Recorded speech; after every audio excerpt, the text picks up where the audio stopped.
together. We just never did it, and often sometimes it is. They want to see this page. Situation he was where you're Interesting. Yeah. Okay. Wow. Yeah, just like Yeah, okay. And then if they need to do anything with my heart too, because then they'll take care of that before the eye surgery. The wireless stuff working? We don't know. Oh, I don't know. That one. That's east. We have the west one. We have. wear sweaters all the time. Can you? Baby. Oh, we need to put the projector on, right? Oh my God. You gotta sleep with me. Frank knows he's met already down. Let me go see. Oh, it's a him? No, he, So, he wants to know if this thing is working when he went to line. I'm not sure how to shit. It's on. I like you. Yeah, I guess. Yes, we're ready. I'd like to call the meeting to order. Really? Thank you for coming this afternoon. Do we have a roll call, please? Yes. Councilmember Kelly? Present. Councilmember Turner? Is absent. Councilmember Perkins? Here. Councilmember Mendoza? Here. Councilmember Turner? He's here, he's in the office. Okay. Vice Mayor Miller? Oh, there's. Oh. Here, thank you. Vice Mayor Miller? Oh, here? And Mayor Croft. Here. Okay, let's go on. We'll hit the agenda. We've got 3 things to discuss this afternoon for the council meeting this evening. First of all is item 2, consideration and discussion regarding temporary sign code changes. Mr. Cook, would you please enlighten us this afternoon? Okay. After the October study session, staff took the time to redraft sections of the temporary sign ordinance, including the definitions and different additional sections. I want to let you know. Master distiller Eddie Russell and I. I don't even know how that went on. I Distiller, I apologize for think the that's a- confusion, but we operate well under That's a confusion. whiskey. I can't really follow that. No, I don't blame you. I was trying.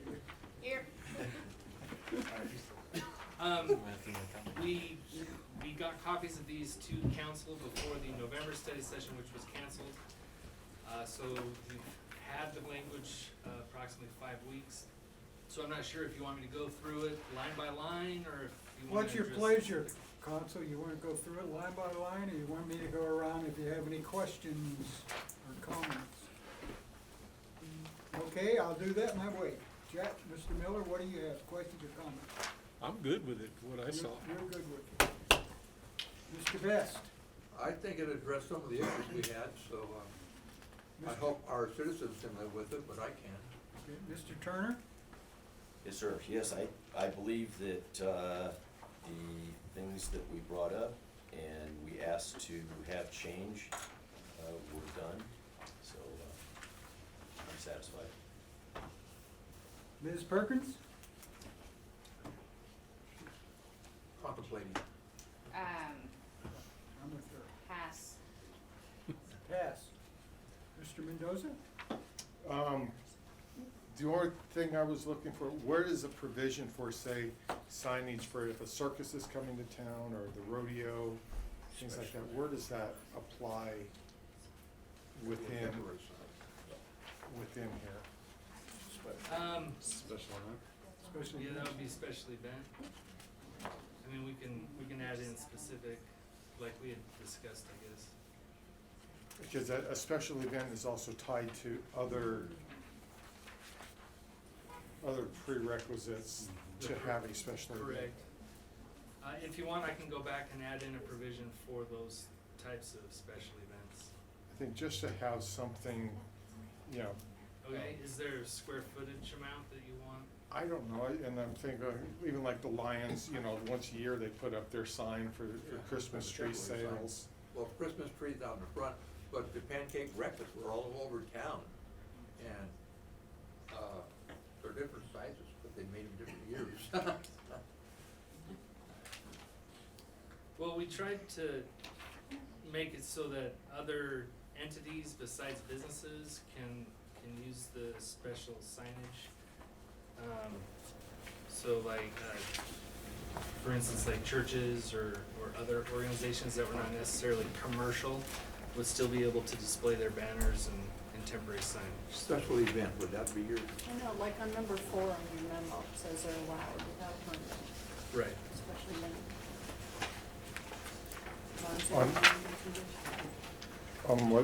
What number was that? So the Cicely? memo that he had produced on November 14th, it was part of the packet. I've been It's not- sleeping. It was like a summary of Yeah. the sign language. Number 4. Okay, Oh. Page 11. that's where that would then fall Yeah, under. that's what I would say. Okay, I was just making sure that there was a provision somewhere Right. I brought one. for those that are not tied to a business, that again, I'm sure there's was stuff just in the there. Lions Christmas tree, they're there for a month. and then they're Yeah. done. Okay. we would Okay. not- Yeah. Even on page 7, number 2, H2. On page, what was that? 7. 7, H2, H, as in Henry, 2. H Henry 2. Aggregate of up to 2 special event signs. Those two different things? I think we might be, we might have a nuance here Yeah. that Corey's identified of something that's a little different than what we talked about at the last These meeting. auxiliary are not the same as, he's talking about promotional signs that are occasional, and I think these are the additional auxiliary signs that we were That's talking correct. about. Okay, so they're two different Are, things. and are you talking about someone who already has a sign at a business in town, or something? I'm gonna say if there's a dog show that we're gonna have out there at one of the parks, Okay. that they usually come up on the highway and they put up, and they, It's one weekend a year. on January 7, 8, 9, dog show at Like Old the Home air, Manor. the aircraft, the remote. Model airplane. Model airplane guys do They that it right all there the on couple of the times bench. a year. And those typically, those aren't permitted right now, right? There's no permit issued for Well, those. there's No. nothing that talks about them in our Right. code, even though they would be required to come and get a temporary use permit to have that type of event. So they go along with the event rather than along with Right. so they're tied to the actual use permit for the dog show or the airplane festival, whatever they're doing. So, But if they're on site already and it's not one that's Yeah, something atypical, that might be in the gap you're talking about here. Like if you've got a user that's out there all the time, so they may not have, like if it's a model airplane club that uses a facility, they're not necessarily going to be getting a use permit for the use of the facility. They're just gonna go out and rent the no, space they're or do out whatever. there already. So that's the kind of thing we're talking about, isn't it? That Like- might be a bit of a. All right, the Lions Club, we have a tree lot, is property that belongs to somebody else, that's not used all year long. And we have a lighted sign that says when our hours are and Christmas trees available, da-da-da. And it's open 3 weeks maybe, depending how quick we sell trees. But, yeah, no, we have asked in the past, but we've never been required to have a permit.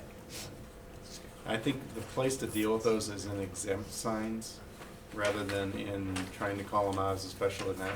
Because the way we're using special event promotional signs here was tied to a business's special events.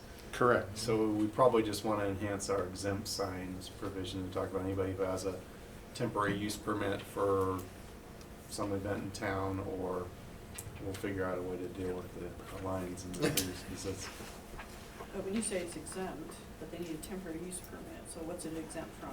well, they wouldn't need a sign permit. Okay.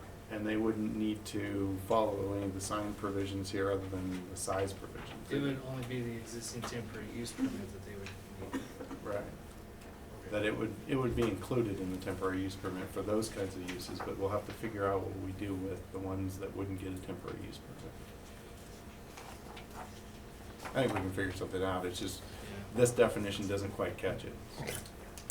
That was all I had. So you had Somebody didn't do their job. Mr. Kelly.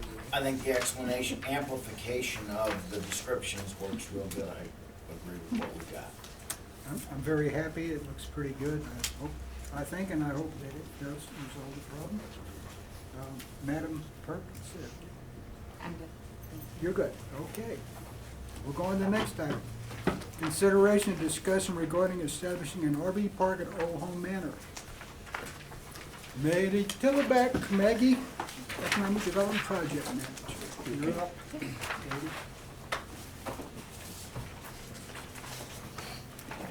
So your next step is in front of P&Z. So what? I didn't know if you wanted to say, like, the next steps are in front of planning and zoning, and then it's, Yeah, we'll go back to planning and zoning, and we'll come back to council. correct. So those minor corrections that need to be done, make sure they're done. And then- Thank you. You're welcome. It's a work of art. I appreciate that. Red's a little bit older. Oh,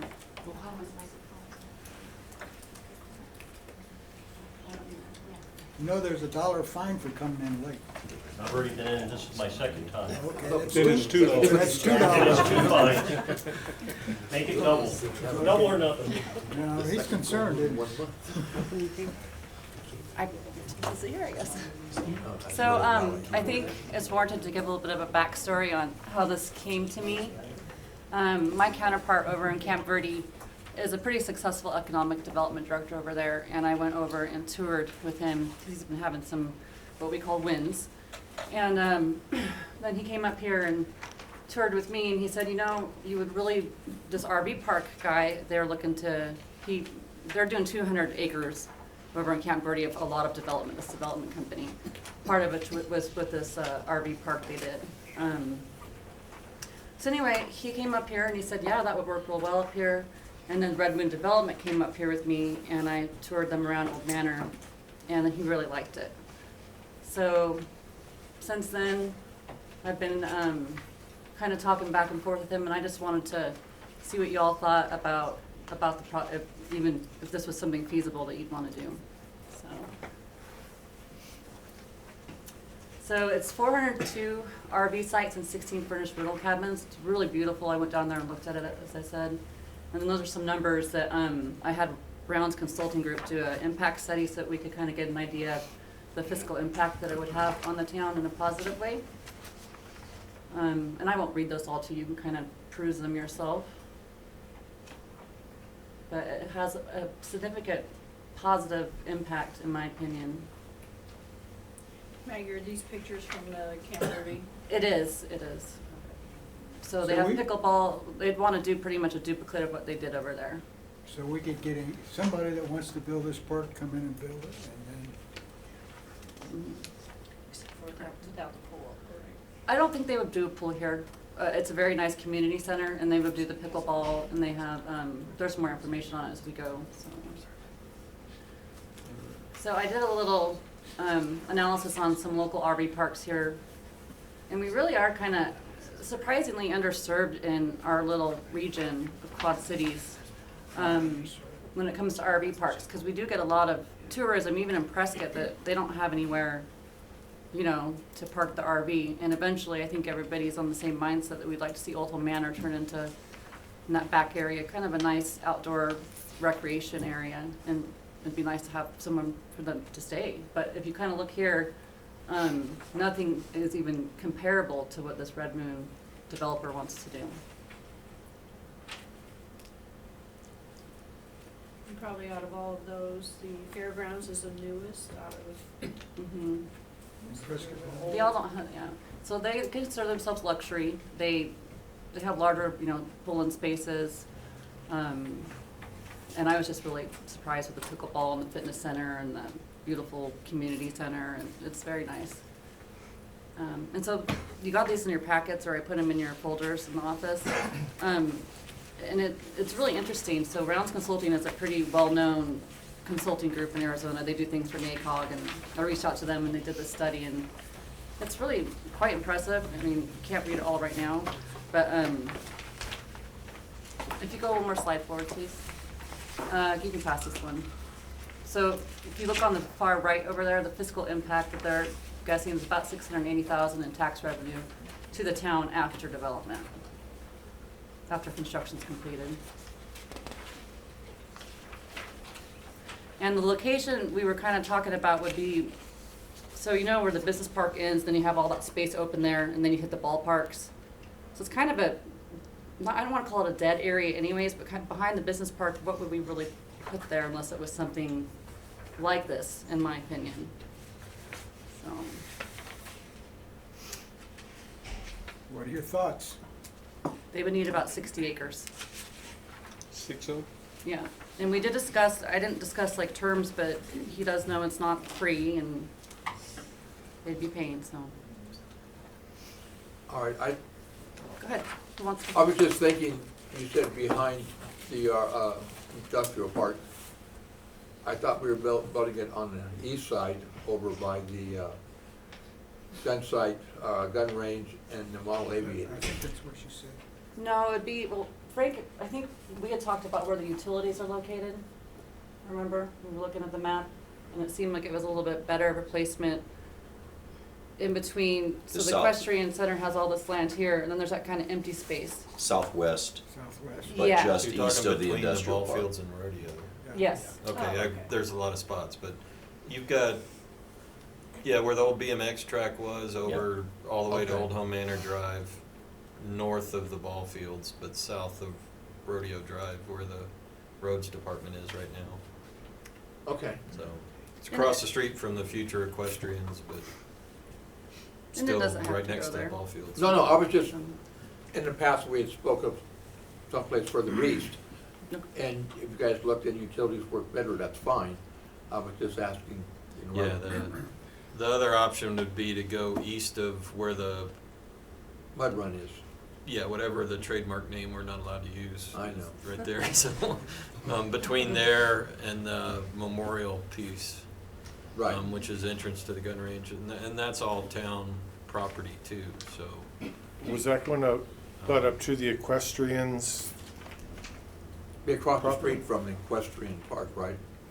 Well, the first location she mentioned is actually across Rodeo, on the south side of Rodeo from the equestrians, directly across the street.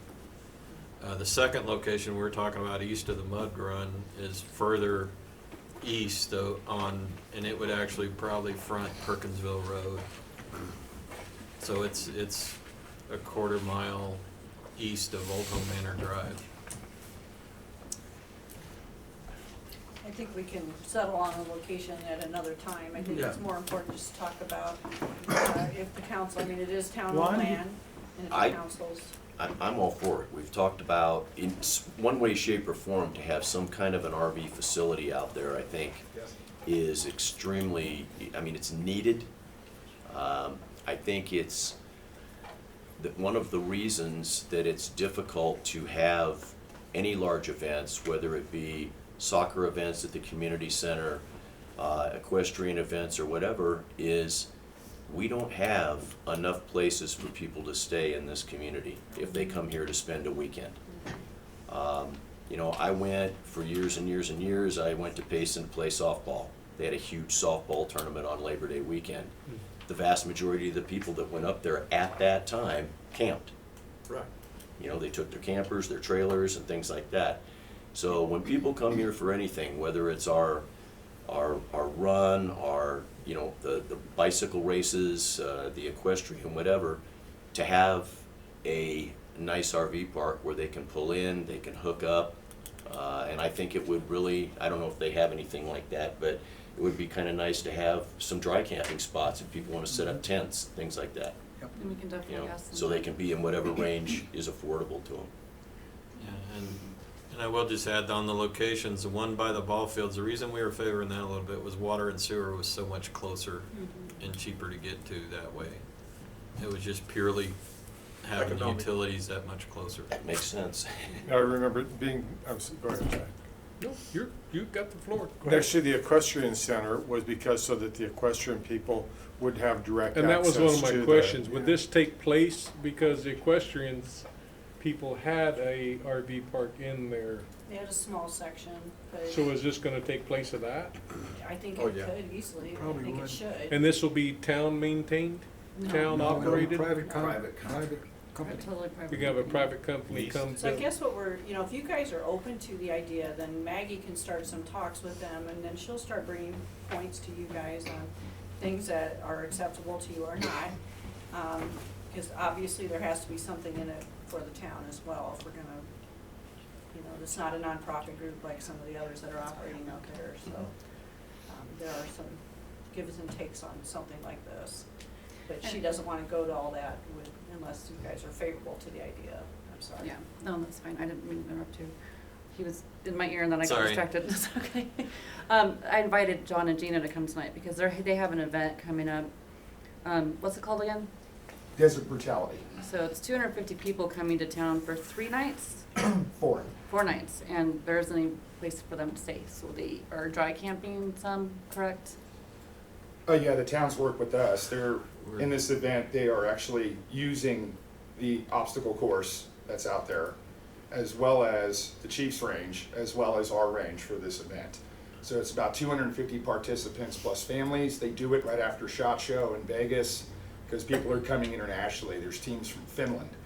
And a lot of the folks that are local within Nevada, Utah, and Arizona, they come up and they're looking for places to camp. So we're a very big supporter of this idea. We have a minor concern about noise, if that's going to be an issue, depending on where it goes, but I know we're not there yet. But I'm hearing the questions up at the range, not just for my competitions that are coming up, but from my customers from out of town, whether it be from across the country or Phoenix. Wish there was a place to put my camper here, we'd come out more, or we'd come take your 3-day class. So. It'll definitely bring more activity out there, and then that'll eventually support the other equestrian center and the model aviators and everything else, so. I think we need to decide whether this is going to be an event-oriented RV park or whether it's a full-blown RV park. I know you had the fairgrounds one that was on your list up there.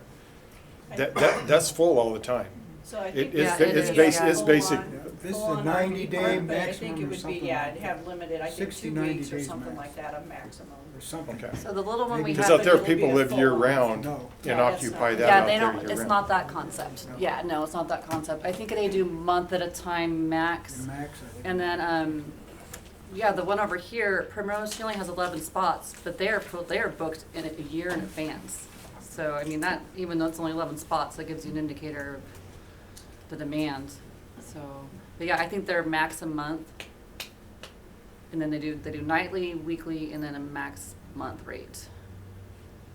So, Yeah, we'd wanna cap it, we don't want semi-permanent residents No. living out there. This is, like Make I it said, territorial this is for when an you do event. that. People come in and stay a short period of time. when this one came, the one in Camp Verde, I think he said he's been close to almost 100% full since they opened. Of course, it's been summer, and that might not be the case now, but it also, because that came, then a RV repair shop came, so also things spring off of it. It has a trickle-down effect. So, Yavapai College, so when I brought it up to them, the dean out here, the social dean, she was interested, but I think she's looking for longer term because their students don't have any housing. And I told her right now that was not really in our cards to have, 3 or 4 months semester type housing at the RV park. But I think it's still worth a discussion and see if we can make. Corey, what do you think? Well, I agree with you.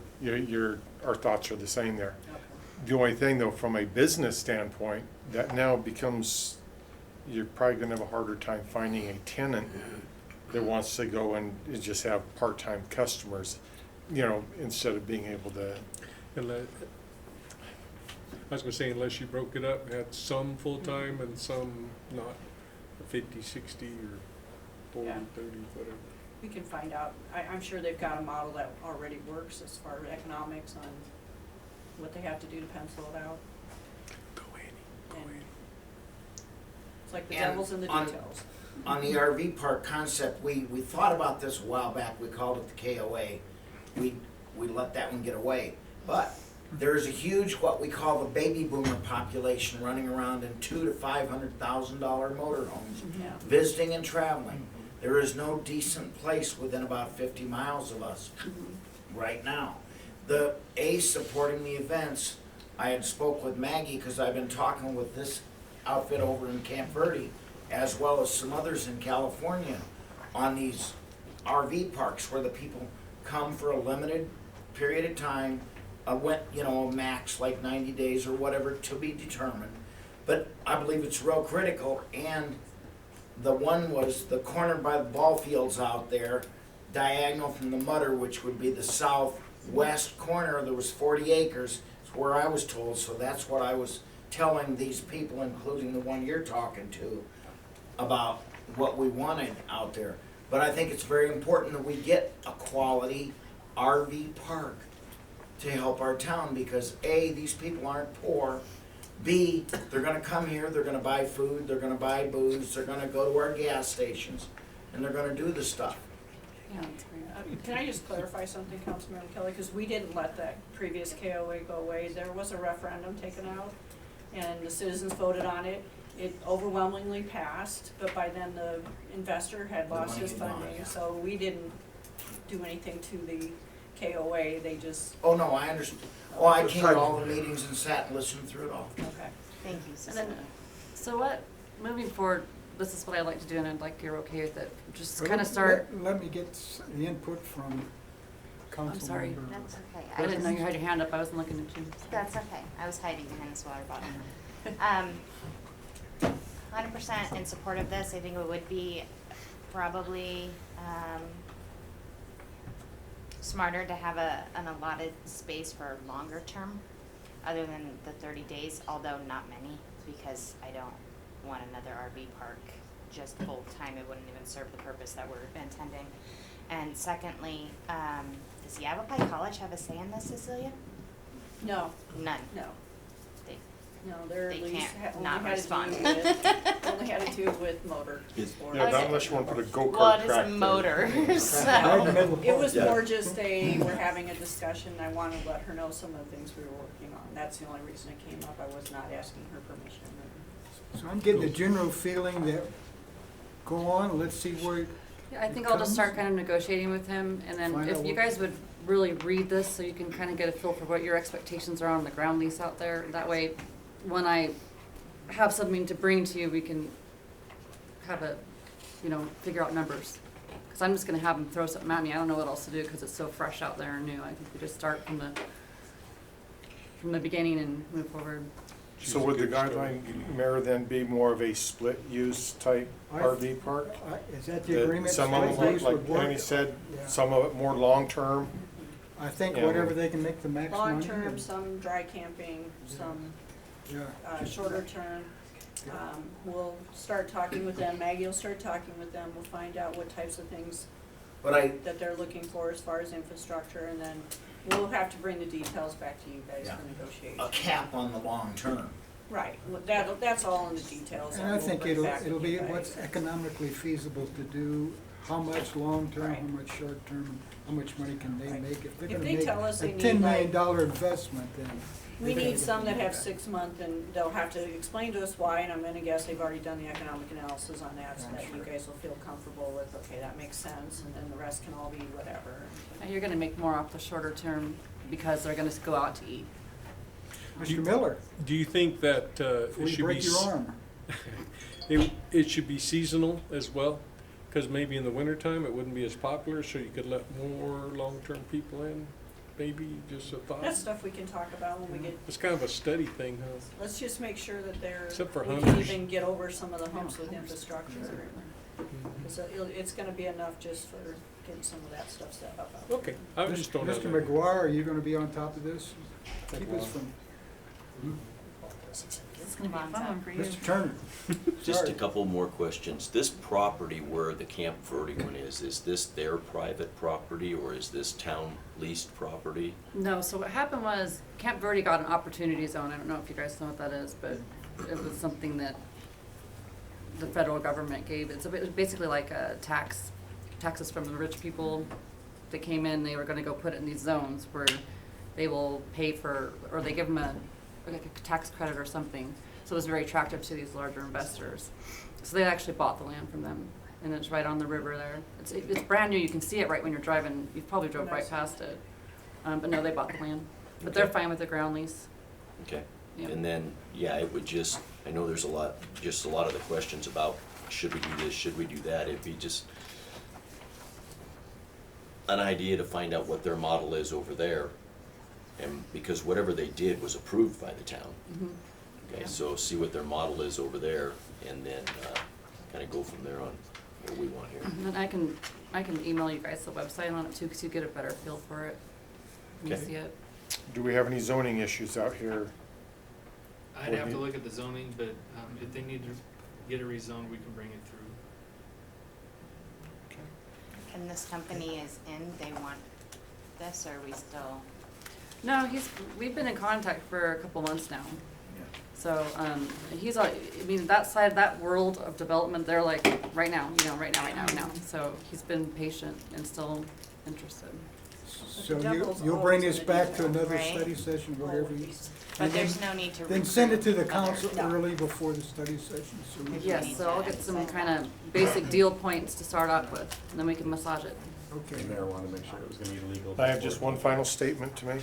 Annie, this is fantastic, or Annie, I'm sorry, Maggie. I I knew you'd mean- like it. Both, This yeah. is exactly I'll what I take like it. to see, and that is real numbers, so we can, That's good. so, Good thank report. you. Thank you. Mayor. Yes, And I watched that company over in Camp Verde, when they started breaking ground within the last year and a half, 2 years, it came along fast. Yep. They got it down, and it's hasn't been up that long, and it's filling. I mean, it's boom, boom, boom, every time I drive by there, it's got more and more population in it. And they did a nice job. Yeah, it's gorgeous. so before we make any assumptions, it needs to go to Development Services. Our attorney needs to take a look at it, so we don't. I believe you have our support, Maggie. Okay, that's really what we Thank were you. looking for. Yes, you have the Make sure that support, we were- sounded like a good deal. Thank Something we've you. been looking for a while. Thank you very much for. Okay. Any other questions about that? Okay, let's go on to item 4. Consideration discussion regarding a Chino Valley Water Reclamation Facility Septage Receiving Study Amendment. Mr. Marbury? Okay, as Aaron pulls this up, and then I'll take it over from there. Item 4, if you, septage, Top one. Yeah. the top one, there we go. I couldn't read it, sorry. 75 PowerPoint. And so, Please. so I wanted to, kind of maybe recap the original study that was done by Kimley Horn and talk about, we've got a quote for an amendment to the study that I want to discuss a little bit, so if we run through these real quick.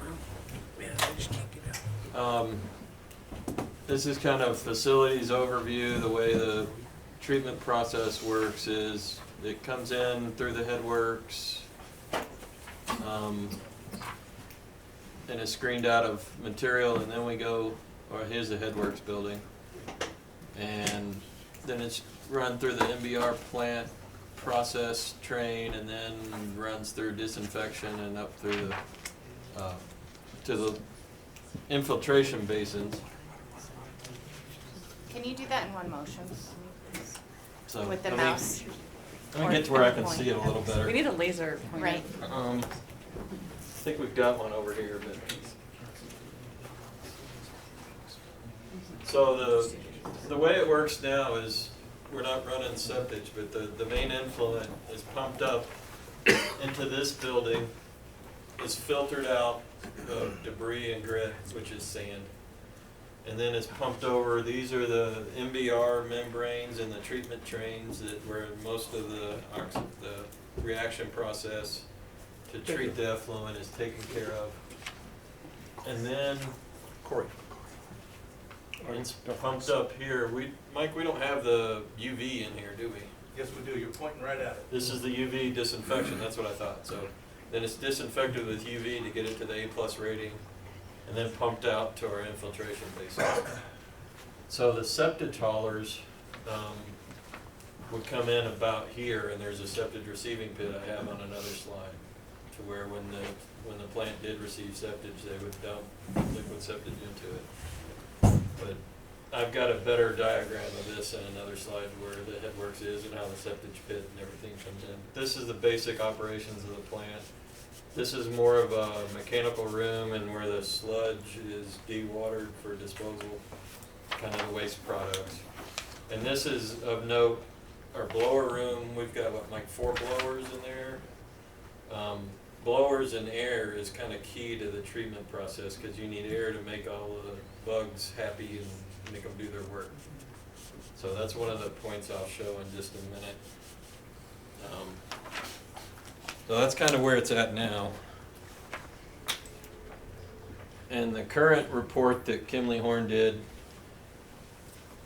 that when you see a load of septage, they're talking about 5,000 gallons. That's probably generous. Most trucks hold 3,000 to 4,000 tops. A lot of them only 2,000.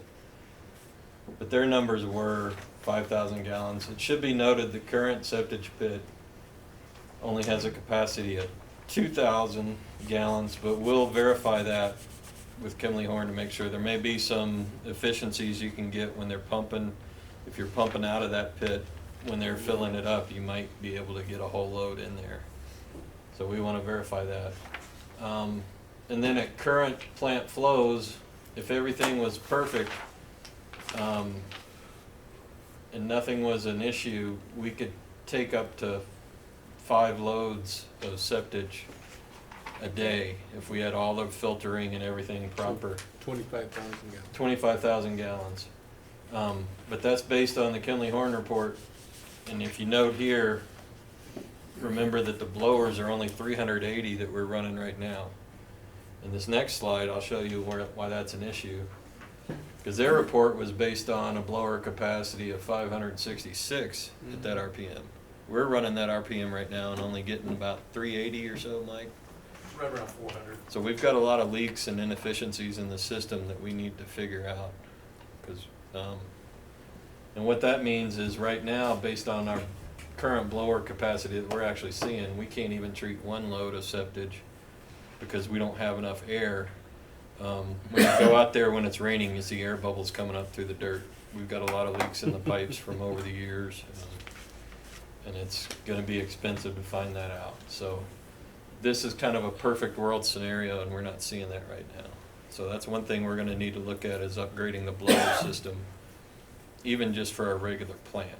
So, but in a perfect world, this is where we would get the 5 loads. This is in per million gallons. So right now we're running about 280,000 gallons through the plant. But you will note, even with those blowers per how they were designed, by the time the plant got up to its full permitted capacity, you would wind up actually being able to treat less and less septage because you're treating more of the regular effluent.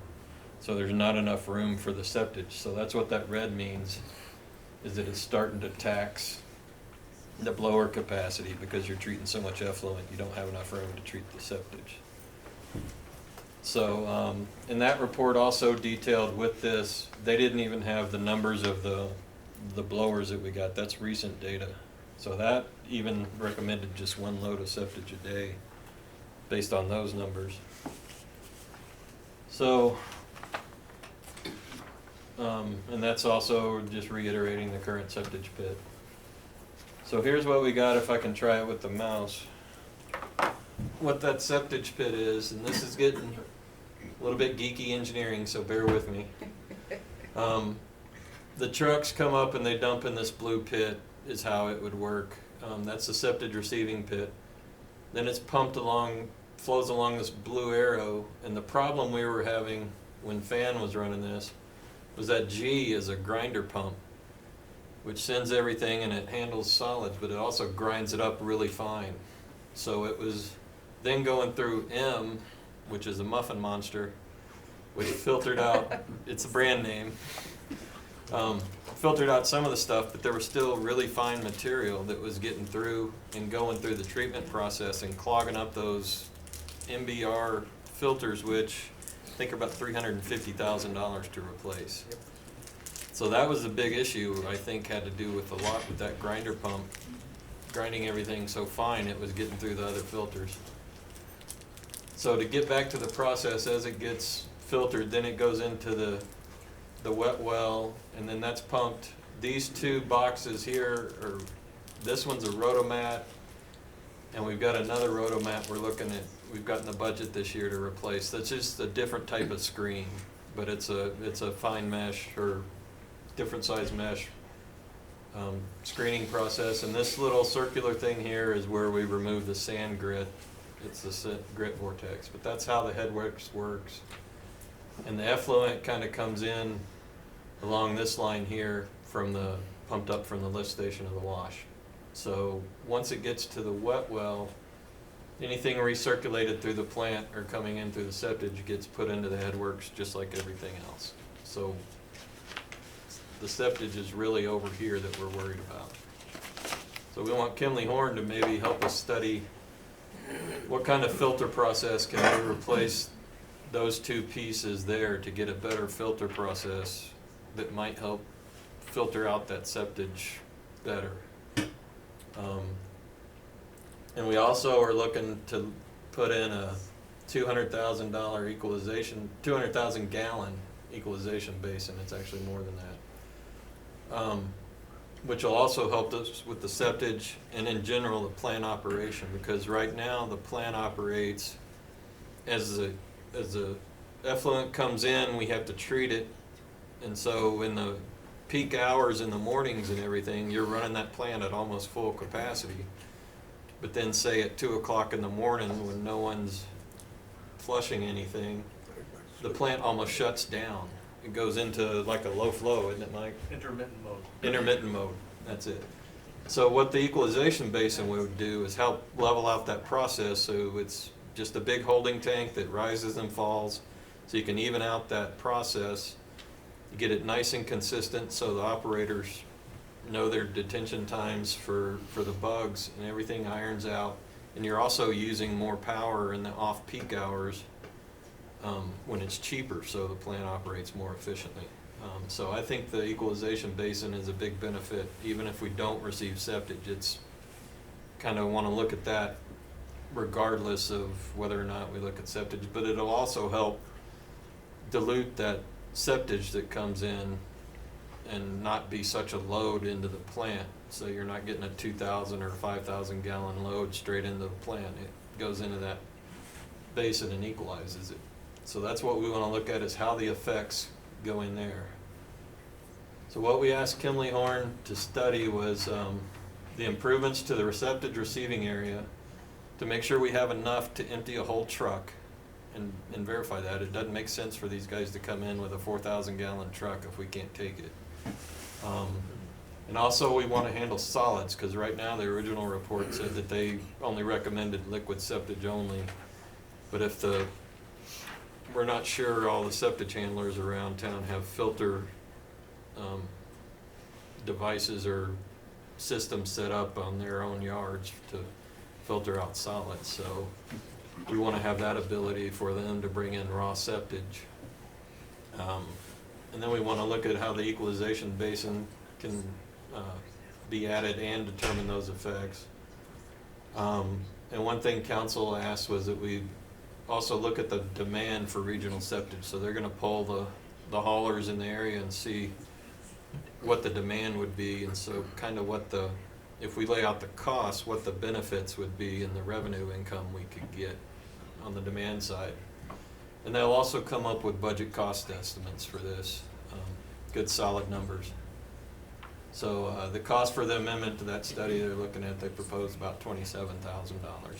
So if council wishes, I can bring this to a regular meeting and ask to approve the amendment to the contract and add in to get these extra items. Comments? I think we already talked about the equalization tanks, and that made a lot of sense to me, because it's just like, it's more efficient to run your car at the same speed instead of on the brakes or all the way on the throttle. Yeah. So that equalization, I thought we pretty well covered that last time. The final paragraph of your presentation was exactly what I'm looking for, and that is, what are the dollars and cents of this? what's it gonna cost to accept receivage?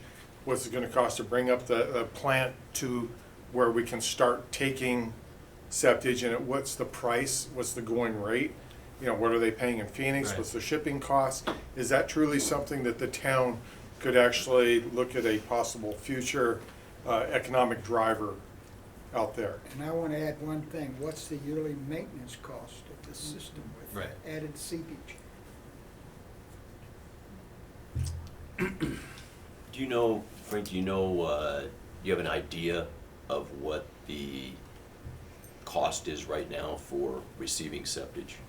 What are these guys paying right now? Look at Mike Beauvais is my 8 cents a utility. gallon, 10 cents a gallon, is what I'm hearing, So How and I much? think, 8 to 10 cents a gallon. and I've even seen up to 13 in some studies, I think, so.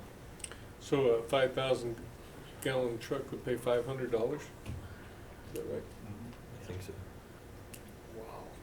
So when Fan ran the plant, we were generating about 65,000 in revenue. But I don't, Mike, do you remember what the rate was we were charging? I wanna say that was like 8 cents or something like that.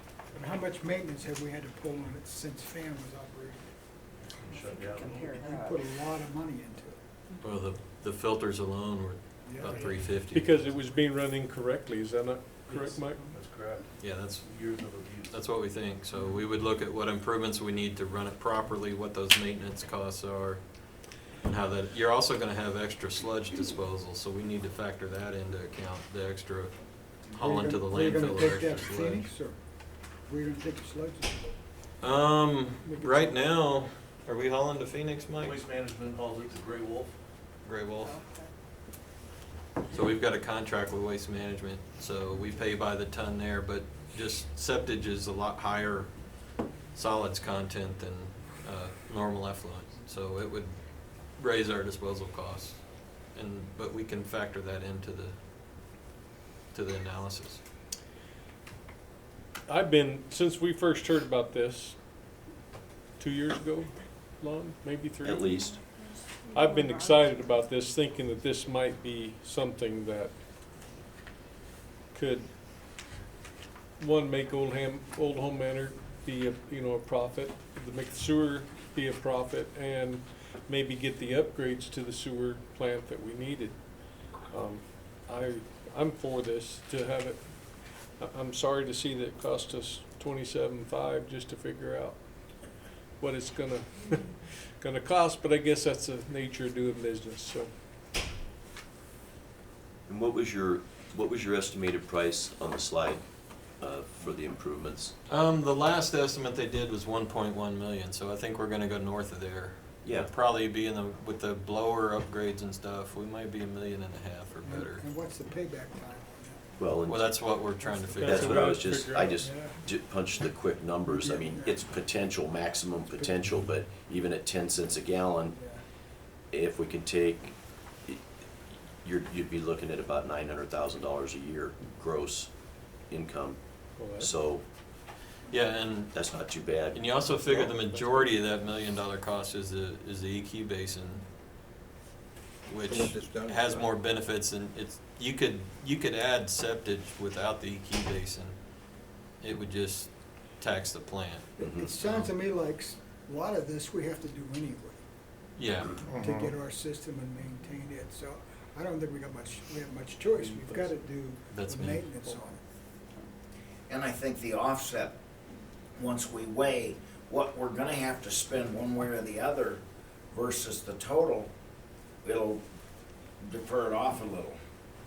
So what's the agreement, to go ahead with the study, so we can have the information to make a decision? I'm for it. Yay. Should we bring it to council for transparency purposes? Oh, we will have to. We'll have to, yes. Okay. We'll have to. I was just wondering if we wanted to add anything else in their scope before, or delete it before we bring it to council, otherwise. Ask the experts. Anything else, Tim? The only thing I wanted to add was rumor is, right now, City of Prescott's the only septic receiving in the area, and they're gonna be shutting down shortly. So I would think we could name our price and what gallons, otherwise everybody's taking it to Phoenix or Canberra. So it looks like it may be a money-making, So Mike, do you think it would be, should we look at a larger scale possibly, or at least ask them for some kind of an idea if they give us a number on this? Say, okay, and what if we 2 times it or 3 times it? Is that realistic? Am I saying that right, or?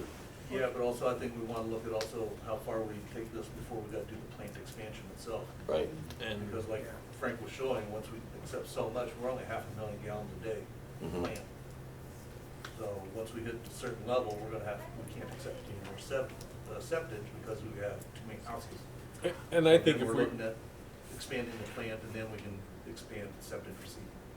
I think if we're gonna be a regional septic acceptance, we're gonna have to get bigger anyway. Well, right, and what I'm looking at there is, like Frank's saying, do we want more from them, is it'd be nice if we could get this information and have it be convertible, in a sense, okay, so that it could be staged and say, okay, if we make the determination that we want to go in, we're figuring on, we know we're gonna expand the plant eventually and go up, you know, to, I guess, basically our limit, then what would we be at? Instead of, yes, if we're gonna do something like this, I wanna know if it's gonna cost $1.5 million to go in there right now and do it. And then if we wanted to expand, it's gonna cost us another, say, $2 million to double it in 5 years. Are we better off to take a good look at Doing a bigger first what time. it would cost to do it bigger right off the bat? Yeah. Well, I think that's what we're considering, because Mike, another study that I didn't mention recommended that we accept no more than 10% of our total flow as septage. So I think that number might restrict us somewhat to a point. But also, yeah, we're looking like with the blower upgrades, we're already thinking, don't just, if we're gonna get into these turbine blowers and this more expensive technology, don't look at just a $500,000. Go ahead and build it to where you maybe can add another one in series or something to just add that blower or have the original blower do the whole 1 million gallons. And we plan on, if we, in the equalization basin, there was an option in that original study to just do 100,000 gallons. So we're actually wanting to look at 200,000 gallons or even 250,000 gallons to handle the full build out of the plant. So I think we're on the same page as, Okay. let's look, because we're so close to needing to expand the plant anyway, these sorts of things. And also look, I want to at least have the option, if we ever need odor control for some of these facilities, design them with that option to where you can come back and add it, so you don't have to rebuild everything if you need to add odor control if the business part becomes an issue. You can cap certain things off and add the ventilation systems to get the odor control. So maybe not invest in that right now, but design it to where it can accept those things. Get the bolts and the brackets or whatever they need in the right spot. That sort of thought process when we go through the design. So we want to bring this cost of this study to the town council at a regular meeting? Yes. So, Yeah. Are we ready to, okay? we'll bring it pretty much as written to the January meeting. Yeah. Make sure that that we do include what our disposal cost is of our solids Yeah, as well. Yep. I don't want them to overlook that part of it, The sludge. the sludge. Is that what they call it? Sludge? It'll be sludds and solids, yeah. So some of the solid stuff we filter out into dumpsters. We this dispose has of been that a too. really interesting conversation before. We're gonna make it work like I was trying to keep it, Clean, huh? yeah, Oh, that was bad. Mike and I are very interested in this stuff, but nobody else probably Well, they is. have a Well, snack bar I out there am. when you take the tour and it's all you can eat. I just see Maggie's face over there, and It's I'm right going, there really with you. going down. Okay, All any that it other, is. okay, we have these 4 items, I think we're done. That's it? So That's you it. guys, honestly, we thought it'd be an hour and a half. So At we can, least. we'll be back for town council Now at Are you you're 6. disappointed? Well, Yay you just for said you have to be back at productivity. 6, and we were trying not to make your time in between Do too we long. have some goodies coming in, or what time do they come? I think it's here, so let's just let them have a minute to set up. Come in and chow Good down? job, I know. There'll be some sandwiches and things like that. Thank you very much. Yeah, now you have time to run to the locker. Yes, the snack